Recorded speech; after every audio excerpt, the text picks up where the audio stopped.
Hey, it's the ferry and it's kind of windy today and it's terrible audio, but you're going to have to deal with it. I'm going hunting and I'm going to try to kill a pig with a 3-blade broadhead and all that good stuff, so hang on.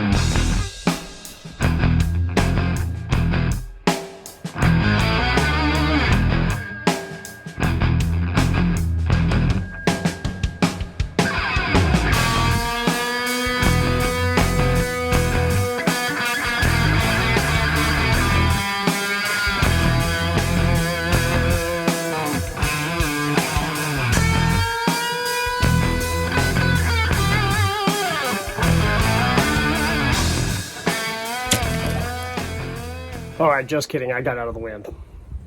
This is the prototype of the 3-blade I've had for a while, and I cannot get a pig to stand still in front of me. It is very windy, and it is very dry. It looks green, but it's really not. We haven't had rain in a while. And the wind's blowing sustained 20 today, probably, and gusting. It's probably going to lay down, but I'm going to a stand that's in super thick brush, real tight. I need wind in there to keep the scent from just blowing all over the place, and there's water in there. So I'm gonna rig the components in my favor and have better audio. By this time, I've reviewed this broadhead and why the Ranch Fairy supports a 3-blade, 1-piece broadhead. Everybody says, oh, you're the single bevel guy. Why would you ever support some other broadhead? If you haven't seen that video, it's in the description. There's some card will pop up here and you can click on that and hear my thoughts on that, why I'm endorsing a 3-blade. Other than making gas money. People think, oh, you're just a freaking capitalist pig and all you want to do is make money so you sell anything. No, I have reasons for that that's a lot more logical. Doesn't hurt that I'm making gas money, so deal with it. There are reasons why I would suggest trying this broadhead. And weirdly, they're kind of logical. All right, let's see what happens. Hopefully a dumb pig stands in front of me.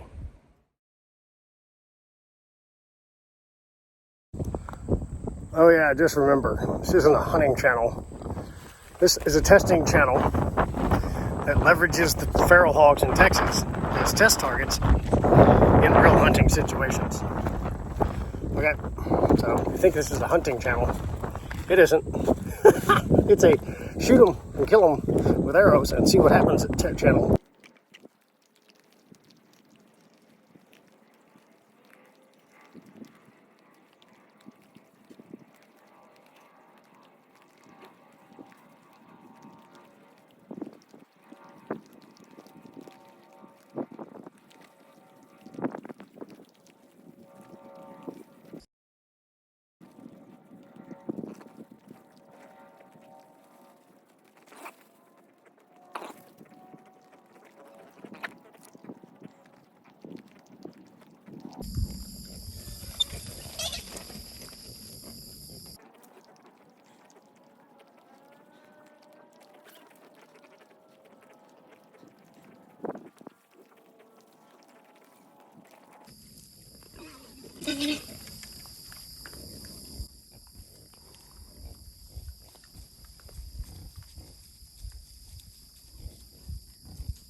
Okay, stand, feeder, that'll be blood. Bleeding out of both sides, running pretty good. Still got blood, Pierce? Mm-hmm. He's hit real low and forward, so he should be, this should continue, and there should be blood everywhere. There's some right there. Splickety splack. Oh, I found your arrow. Okay. Yep. There's the shaft. And blood. Blood right here. Yep, right here. Blood right there. Right here.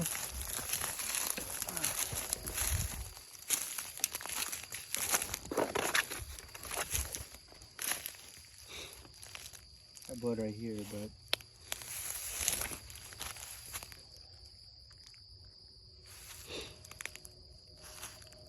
but looked pretty good right off the get-go, didn't it? yes, sir. Right here. Right. Still got it.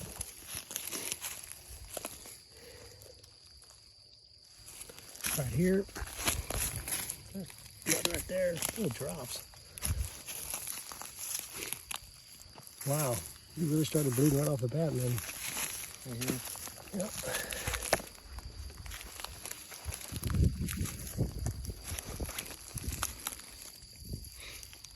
Right here. All right. Yep.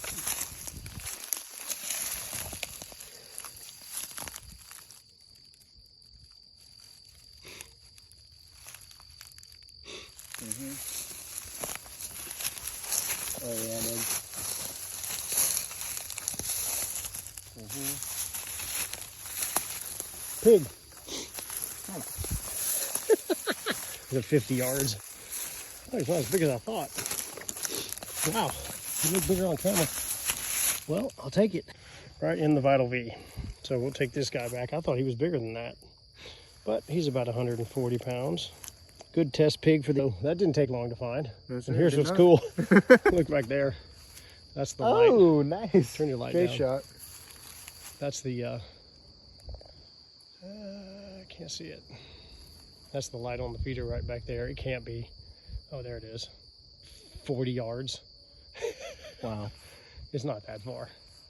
So that's good. When you hit them right there, it tends to kill them. What do you think? Awesome. We might have some coronavirus vaccine. Oh, for sure. All right, no doubt. All right, I stepped it off. That's the light you can see. 53 paces. Shoot them in the vital V. That's what that helps a lot. Okay, just so y'all know, I'm approximately 6 feet tall with my sweet snake boots on, and that's a pretty long pig. This pig looks big, and when I shot him, I thought he was bigger, but he's not that heavy. We got about 142 or 3 pounds. So these things will trick you when you shoot them, and they make you think it's an internet 300 pounder. And I could say it's 300 pounds because most of you people don't own a scale. But if you buy a scale, it tells the truth. So, looks pretty good sized. Good test pig, but they just don't weigh out. So get a scale and quit lying. Morning, I came back to the scene of the crime. I'm gonna look at the blood trail, and in the daytime for a little analysis of stuff. Pig started bleeding right off the bat because I hit it low. But I wanted to talk about something I was thinking about, and I want to see if it's actually accurate, which I think I had a ton of blood at the beginning, or really good blood at the beginning, which a lot of people say, gotta shoot them 3-blade broadheads, that's on my concept, bleed every time. And that's fine. This was really a great hit, from a shot placement perspective, to cut the front of the heart off, basically. Half from the heart. It's really solid shot placement. But if I remember last night, the blood trail was really good right at the beginning, and then it started to peter out. Now the pig went 52 yards back there. It's nothing. Would have found him if he didn't bleed, but hang on. All right, I was shooting from this angle. I hit the pig somewhere right here, and the first blood we found last night was right here, and that's pretty solid.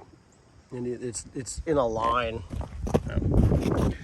It's in a line really nice and just kind of starts tapering. So, 3 steps away. So we really got great blood at the beginning, which never hurts. I got that. And then along we went, and then it starts petering out. There's blood on this leaf right here.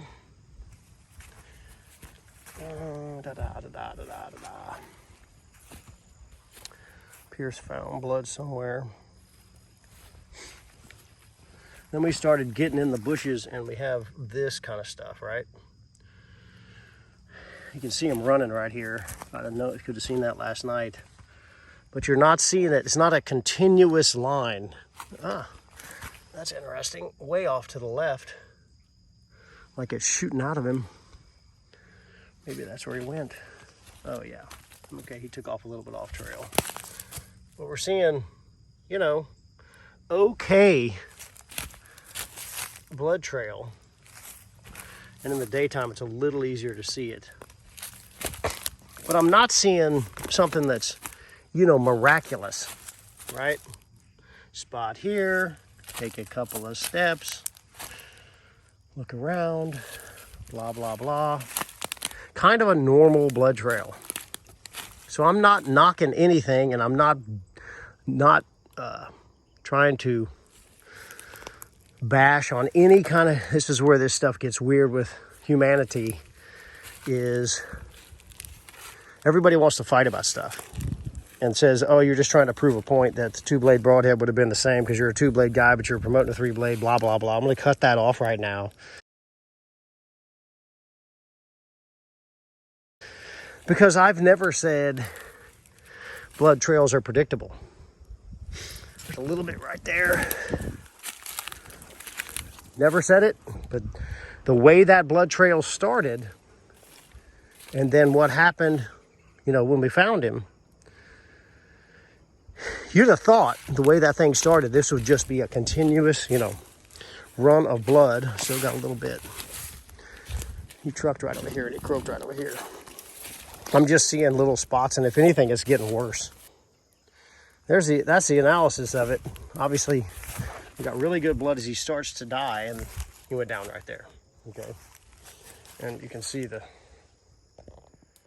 scooters right there. That's how far it was. He was about 5 yards behind the scooter down back there. All right, so this is real common when I've analyzed blood trails. As they start to, like, he gets hit, he runs a certain distance, and I think, remember the shaft pulled out, if you remember seeing that in the blood trail video. Excuse me. What I think happens, because I haven't witnessed it a lot, but I've seen it on other, you know, when animals really getting ready to die, which he went down right there. They slow down and start to wobble and stuff, and so they're not running as fast. I'm going to show you the clip of him when I hit him. He was booking right off, you know, right out of the chute, he was booking. I think they get a certain distance in the bush, in the brush, and then they start to slow down, and that allows the blood to come out because they're not running really fast, right? Here we're seeing some good stuff, but he went down right there. So that's that. So like I said, this isn't bashing or smashing or saying, oh, 3-blade, 2-blade. This is not a war. Go to my channel. You'll see why I'm endorsing a 3-blade. It's much simpler than thinking it's just going to make better blood trails, because this blood trail was normal. It's normal for me to see blood, some blood, thins out, gets better, gets worse, gets better, gets worse. It is never a continuous line of blood. Well, with rare exception, you know, 1 out of 20 blood that's phenomenal. But if you're under the impression that you're just going to track for whatever broadhead you're shooting, and you're going to do it every time, and there's going to be a consistent blood trail straight to your animal every time, you are sorely mistaken. And should that pig have gone through, or say it was the heat of summer and it had rained, if that pig with the secondary part of the blood trail, so the beginning was really good, if it would have run through, you know, grass this tall, like this right here,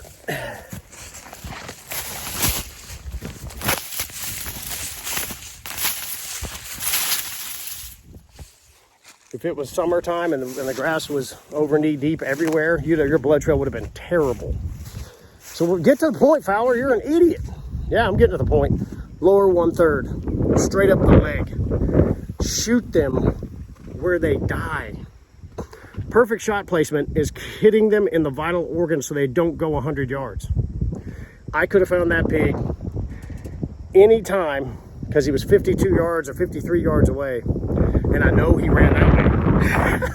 So I go that way and start tracking, and we'd have found him in 10 minutes, even if he didn't bleed, or if the grass was up, or if it was super dry, or there's some other environmental issue that was keeping the blood trail when it was really light, where the blood just doesn't jump. We're not all hunting on a plowed field with dirt and it's trimmed down to 1 inch where every spot of dirt, or I've hunted a lot of places in the hill country where the rock is white. Oh, that's helpful, right? Lots of limestone. They get to trucking across the rocks and it just pops off of the rocks, but it's pretty much dirt and sand here. So perfect shot placement means lower 1/3, straight up the leg. Shoot them in the vital parts of the body so that they don't run far. And should you have adverse effects, poor blood trail, whatever, half an arrow in them, hit the shoulder or something and it stops on the other side, they're still going to find them. Tree stand shot, like a high hit on a tree stand shot and the arrow hits the humerus on the opposite side, but you got 12 or 14 inches of penetration on a deer, but the broadhead stopped and the entry wound is 2/3 up the body. It's not going to bleed out the hole, so it doesn't spray up. Gravity pulls the blood down. I've covered all these topics. I just wanted to come back out here and talk about that. Lower 1/3, get the broadhead into the lower 1/3, straight up the leg, whatever angle you're shooting. So if it's quartering away, you just drive it in the back and try to stick it right here. It's still lower 1/3, straight up the leg. It just came in from back. All right, more random and sundry logic. If you don't think that's logical, unsubscribe. It's just easier. That way you don't have to hear me say stuff like this. That makes complete sense, because I would hate to offend you by being completely logical and then you're still offended. Of course, these days, all the snowflakes, woo! Okay, so one of the parts of being on YouTube is to predict the stupid comments. Or they're not necessarily stupid, but most of the people who would make this comment are just going to be like jabbing because everybody wants to fight about stuff and it's really dumb. So this is my example of chest wall on an animal and the shoulder meat that is out in front of the chest wall. Just like your shoulder blade, which is freely independent of your chest. This is a physiologic fact, okay? This is why blood trails are unpredictable, and this is why when you shoot them like an adult forward where the vital organs are, sometimes the blood trail gets a little variable, although they go 50 yards. It's a great trade-off to not go wrestling around chasing, shooting them in the back of the lungs and in the liver and the guts and praying and spraying. It's way better. Shoot them forward, okay? So what I think happened on that pig is the shaft. I'm just going to put it this way. Get over it. Clear. All right. Get in there. All right. Went through both shoulders. So this is happening on both sides. And in the beginning, it was locked up.